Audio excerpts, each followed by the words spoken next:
L'une des façons puissantes de transformer le paysage politique du Togo, en particulier pour s'opposer au régime de Faure Gnassingbé, serait une union féroce entre Tikpi Hatchadam et Amron. La convergence de ces deux figures, un leader politique chevronné avec une capacité éprouvée à mobiliser les masses, l'autre un artiste artistique dont la voix résonne avec une jeunesse frustrée, pourrait enflammer un mouvement capable de secouer les fondements d'un régime qui s'accrochait au pouvoir pendant près de 6 décennies. Cette alliance n'est pas simplement stratégique, c'est une nécessité urgente dans un pays où l'emprise de la dynastie Gnassingbé a étouffé les aspirations démocratiques, supprimé la dissidence et enraciné les inégalités. En unissant le sens politique de Tikpi Hatchadam avec l'influence culturelle d'Amron, l'opposition du Togo pourrait forger un formidable front pour défier le statu quo. Cet essai explore l'urgence d'une telle union, ses avantages potentiels et l'impact transformateur qu'il pourrait avoir sur la lutte du Togo pour la libération. L'urgence, une nation à un point de rupture. Le Togo est à un moment critique. La famille Gnassingbé a gouverné le pays depuis 1967, d'abord sous Gnassingbé Eyadema, depuis 2005, sous son fils, Faure Gnassingbé. La récente réforme constitutionnelle de 2024, qui a transféré le Togo vers un système parlementaire avec Faure en tant que président du Conseil des ministres, a été largement critiquée comme une manœuvre pour perpétuer son règne indéfiniment, en contournant les limites du terme présidentiel. Cette « monarchie républicaine », comme décrit par les médias régionaux, a alimenté un mécontentement généralisé, en particulier chez les jeunes, qui sont confrontés à un chômage, un accès limité aux soins de santé et à la corruption systémique. Les manifestations en juin et juillet 2025, déclenchées par l'arrestation du rappeur Franc Amron, ont souligné la profondeur de cette frustration. Ces manifestations ont rencontré une répression brutale, y compris les détentions arbitraires et les décès signalés, mettent en évidence l'intolérance au régime pour la dissidence et le besoin urgent d'une opposition unifiée. Tikpi Hatchadam, le chef du Parti national panafricain, PNP, a longtemps été une épine du côté du régime. Son émergence en 2017 en tant que figure charismatique qui a transcendé les divisions régionales et ethniques du Togo a galvanisé l'opposition, conduisant à des manifestations massives qui ont secoué le gouvernement. L'appel d'Hatchadam à un retour à la Constitution de 1992 et son insistance sur la résistance pacifique résonnent avec une population lasse du régime autocratique.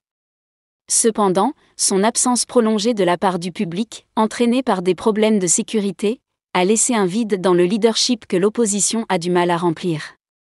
Pendant ce temps, Amron, un rappeur devenu activiste, est devenu un symbole de résistance pour la jeunesse du Togo.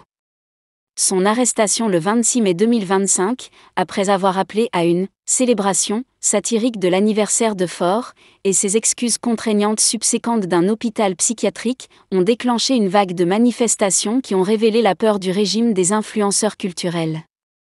La convergence de ces deux figures pourrait combler le fossé entre la stratégie politique et l'élan de base, ce qui rend leur union non seulement souhaitable mais essentielle.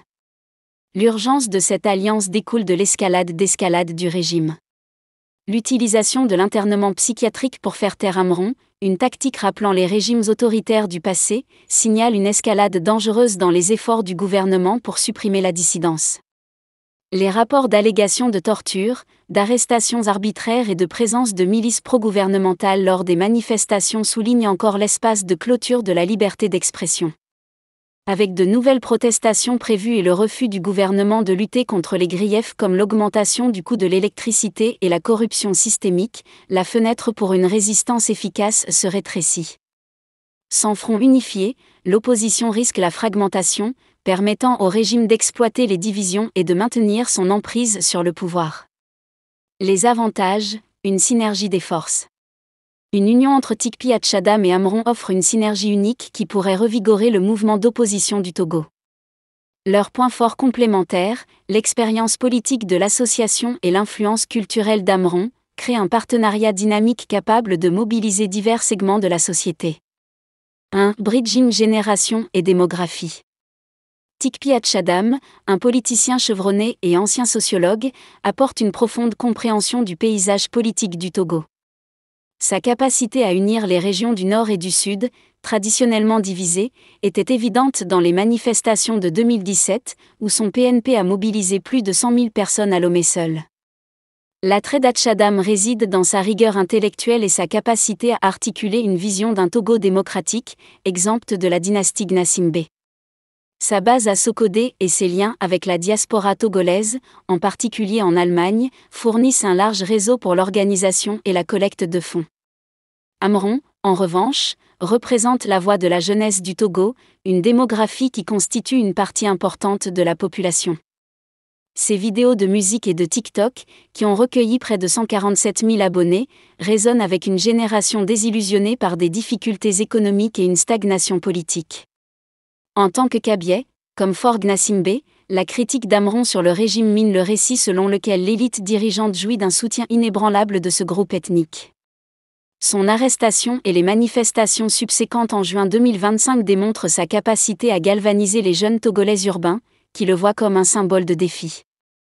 Ensemble, Atchadam et Amron pouvaient combler des divisions générationnelles, unissant des citoyens plus âgés et politiquement engagés avec des militants plus jeunes et avertis.